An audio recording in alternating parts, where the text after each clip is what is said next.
Bonjour à toutes et à tous, bienvenue pour une nouvelle émission 100% quintet à l'occasion d'un nouvel événement, cette fois-ci en province, mercredi sur l'hippodrome de La Capelle. Dans la première course du programme, nous allons retrouver et étudier les candidatures de 14 chevaux au départ du quintet sur les 2700 mètres de La Capelle avec un départ à l'aide de l'autostart, 2 lignes de départ. Nous allons désormais passer en priorité au tableau des partants. Des chevaux d'âge donc qui sont réunis dans cette épreuve, des chevaux de 6 à 10 ans avec des trotteurs étrangers. On commence par le numéro 1, Filerette du Verger, une jument entraînée par Philippe Daugeard qui est dans sa catégorie, qui n'a pas une grosse marge de manœuvre désormais avec les gains qu'elle a accumulés au cours de sa carrière, mais elle peut ici se glisser à l'arrivée, peut-être davantage dans une seconde chance. Le numéro 2, Dewey Docagne est l'un des 2 trotteurs de 10 ans au départ de cette épreuve.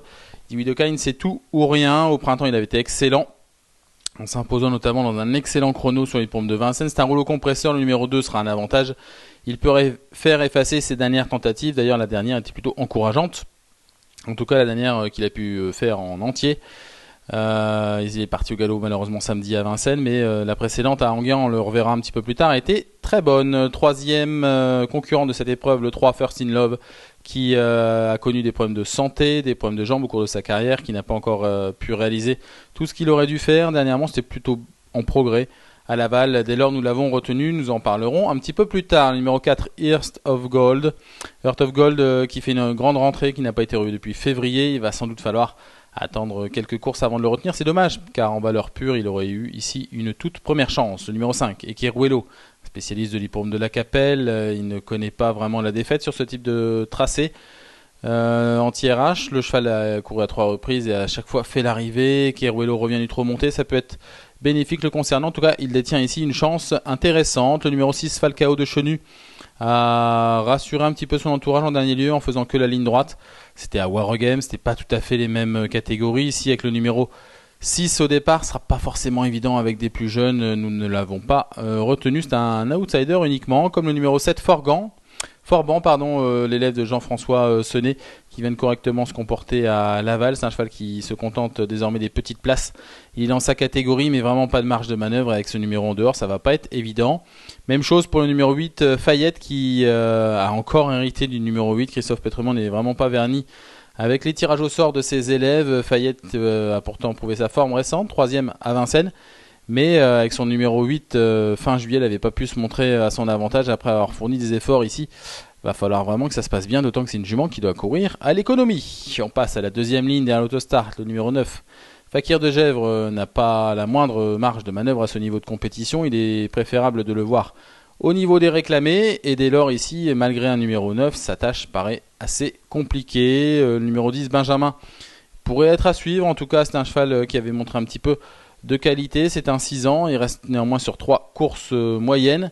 Dès lors, difficile de le retenir comme une priorité. Mais s'il fournissait sa très bonne valeur, il pourrait s'immiscer à l'arrivée. Le numéro 11, Dorus Beam, revient de Divonne les Bains. C'est un cheval âgé de 10 ans qui tire ici ses dernières cartouches.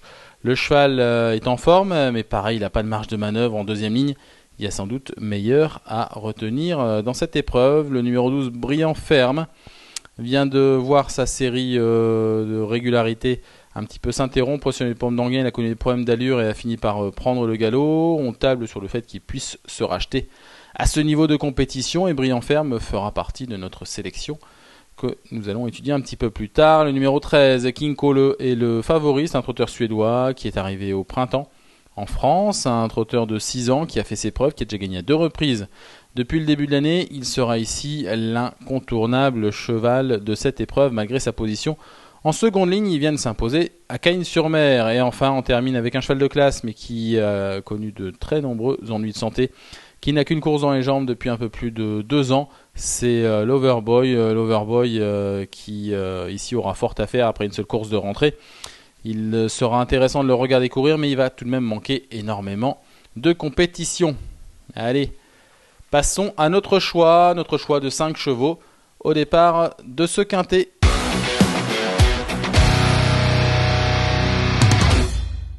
Et on débute notre choix par le numéro 13, notre favori, c'est King Cole, donc ce trotteur âgé de 6 ans entraîné par Vincent Martens que drive Christophe Martens. On va le retrouver à l'occasion d'une course référence. C'est le 30 juin dernier, c'était l'hippodrome de Vincennes et ce King Cole qu'on retrouve ici à la sortie du tournant final avait pris la tête avant d'être relayé par Hero Cibé et revenir à son extérieur. On les voit ici lutter ensemble, mais l'élève de Damien Beaune va s'imposer plutôt facilement et contrôler l'attaque de King Cole qui va même se faire surprendre ou en tout cas être dominé dans les derniers mètres pour le premier accessite et il perd donc la deuxième place tout près. C'est une tentative plutôt bonne tout de même de King Cole. On voit d'ailleurs en retrait numéro Benjamin qui sera au départ de ce quintet en portant le numéro 10 et qui ici termine à la 5e place sans pouvoir faire mieux.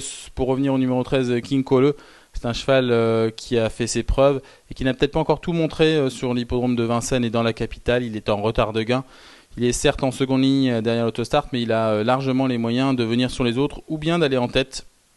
Dès lors, il vient de prouver sa forme en s'imposant à Cagnes-sur-Mer et ici, il apparaît vraiment incontournable. C'est une base très très solide. Il est en retard de gain et devrait faire parler de lui au cours des prochains mois. Notre deuxième cheval au départ de ce quintet, en tout cas notre deuxième choix, et ça sera l'opposition directe à King Cole, c'est le numéro 2, Dioui de Cagne, le numéro 2 Dioui de Cagne qui alterne le bon, comme ce printemps, avec une victoire à la clé avec l'aide de Johan Le Bourgeois en menant de bout en bout, mais aussi le beaucoup moins bien, comme il nous a habitués à plusieurs reprises, et les disqualifications à la clé. Dioui de Cagne ici est bien placé avec le numéro 2 derrière l'autostart, et Didier Brouillet sera aux commandes comme en dernier lieu. D'ailleurs, on le retrouve sur l'hippodrome d'Anguien. C'était le 16 août dernier. Le cheval s'est lancé en deuxième ligne derrière l'autostart et s'est retrouvé assez loin dans le parcours. Ici, on est à la sortie du tournant final.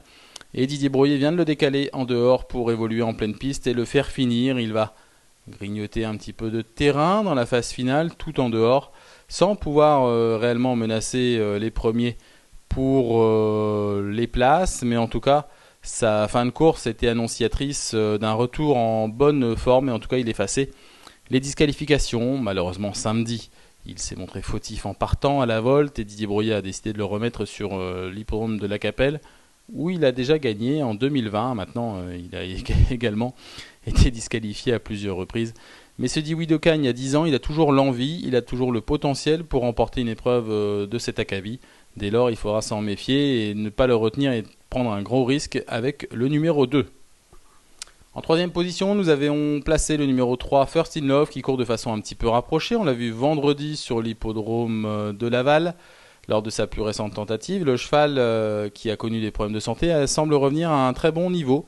En tout cas, il est en amélioration à chacune de ses sorties. Ici, on le retrouve donc lors de cette tentative de vendredi sur l'hippodrome de Laval. First in Love attend sur une troisième ligne à la corde, vient d'être décalé à la sortie du tournant final. C'est Flying Brickell qui s'imposait lors de cette course et il avait mis l'accélérateur à l'entrée ligne droite.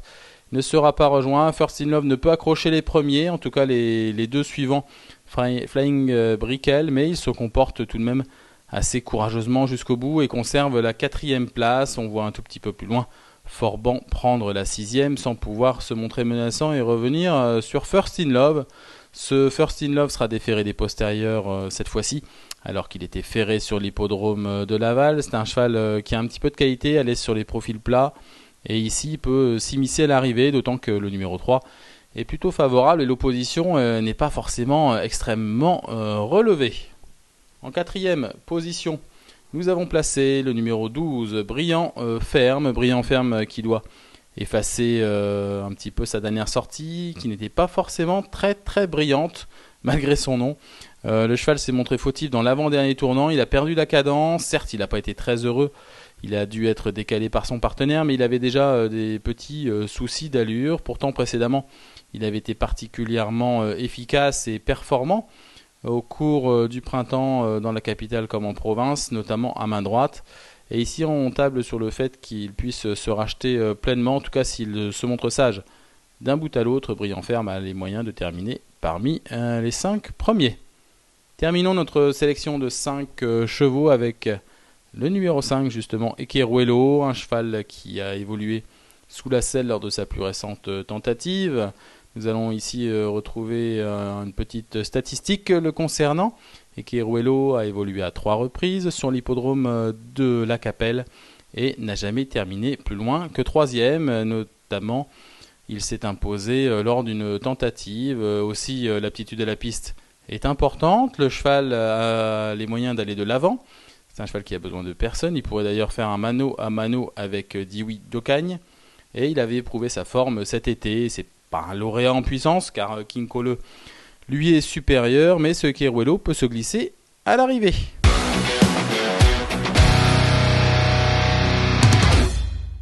Nous passons désormais à la récap de notre choix en 5 chevaux. Ici, le numéro 13, King Cole, apparaît comme une base très solide et sera le point d'appui de notre sélection. Il porte le numéro 13 que nous avons placé devant le numéro 2, Dioui d'Ocagne, dont la sagesse sera déterminante.